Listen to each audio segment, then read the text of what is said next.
রাসূল আকরাম সাল্লাল্লাহু আলাইহি ওয়াসাল্লাম বলছেন, তোমার ভাগ্য ভালো, তুমি যে ভাগ্যবান বোঝার কোনো আলামত আছে কিনা, উপায় আছে কিনা? আপনি যে ভাগ্যবান বোঝার কোনো আলামত আছে কিনা?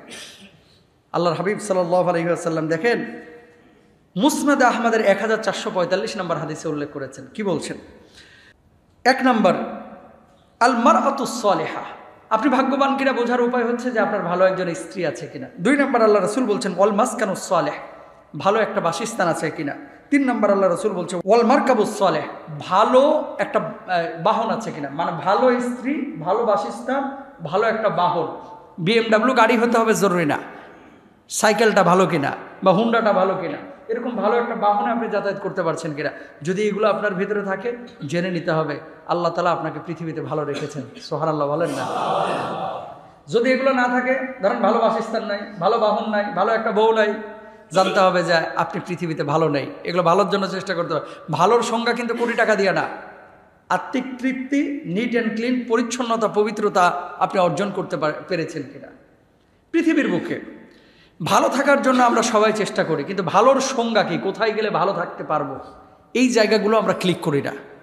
ভালো থাকার জন্য 1 নম্বর মানে মন্ত্র হচ্ছে, মূল মন্ত্র 1 নম্বর, কোরআনের পথে থাকতে হবে, নবীজির সুন্নাহের পথে থাকতে হবে।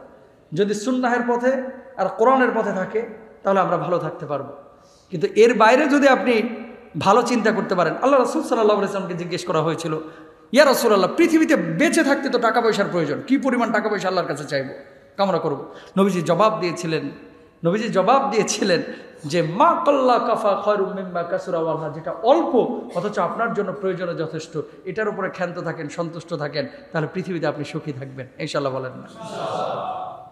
স্ত্রীদেরকে মূল্যায়ন করবেন, নবীজিও মূল্যায়ন করেছে। কিন্তু আমাদের বাংলাদেশে এখন মানুষ শিক্ষিত হচ্ছে ভাই, মানুষ শিক্ষিত হচ্ছে, কিন্তু মানুষের মনুষ্যত্ববোধ দিন দিন নষ্ট হয়ে যাচ্ছে।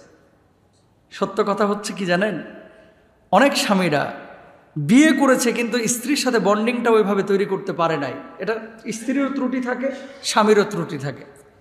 আমাদের বাংলাদেশে আলহামদুলিল্লাহ এদিক থেকে ছেলেরা এগিয়ে। কি অনেক স্বামী আছে স্ত্রীর নামে নমিনি করে ব্যাংকে, স্ত্রীর নামে জমির বলেন, ফ্ল্যাটের বলেন, তারপরে টাকা পয়সার বলেন, স্ত্রীর নামে নমিনি করে। কিন্তু আপনি দেখবেন বাংলাদেশে যাচাই বাছাই করে ব্যাংকারদের কাছে জিজ্ঞেস করবেন, শতকরা 95% মেয়েই পাবেন যারা ব্যাংকে টাকা রাখে স্বামীকে নমিনি করে না, নমিনি করে তার বাপ মাকে অথবা সন্তানকে। কেন? কোনো স্ত্রী যদি স্বামীকে নমিনি না করে, এখানে বুঝতে হবে যে সেই স্বামীর উপরে তার আস্থা নাই। আর কোনো স্বামীর যদি চরিত্র খারাপ হয় সেটা ভিন্ন কথা। কিন্তু আপনি একসাথে থাকছেন, একসাথে বাচ্চা পয়দা করেছেন, একসাথে পরিবারে মানে জীবনযাপন করছেন, অথচ আপনি মারা গেলে আপনার টাকাটা আপনার স্বামী আপনার সন্তানের পেছনে প্রপার ইউজ করবে, এই আস্থাটা যদি আপনার ভেতরে না থাকে তাহলে কি সংসার করতেছেন? আপনি তো ডাকাতের সাথে সংসার করতেছেন। কথা বলেন ঠিক কিনা? আমি বলি স্বামী স্ত্রীর সম্পর্কটা এমনটাই হবে, স্বামী স্ত্রীকে যেমন নমিনি দিবে, স্ত্রীও স্বামীকে নমিনি দিবে। এটা আস্থা বিশ্বাসের জায়গা। হ্যাঁ, স্বামী যদি নেশাগ্রস্ত হয়, স্বামী যদি দুশ্চরিত্রের হয়, সেটা ভিন্ন কথা। যে টাকা পাইলে মদমুদ খেয়ে ফেলবে, টাকা পাইলে নষ্ট করে ফেলবে, সেটা ভিন্ন কথা। কিন্তু অধিকাংশ ক্ষেত্রে স্ত্রীরা চিন্তা করে না জানি কখন ছাইড়া দেয়, না জানি কখন ছেড়ে দেয়, না জানেন কখন ভেঙে যায়। এরকম কেন? এরকম করবেন না।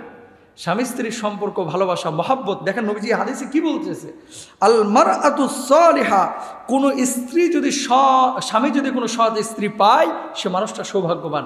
তাহলে সেখানে তো আমাদেরকে খেয়াল করতে হবে যে স্বামী নিজেদেরকে সৎ থাকতে হবে, স্ত্রীদেরকেও সৎ রাখার চেষ্টা করতে হবে।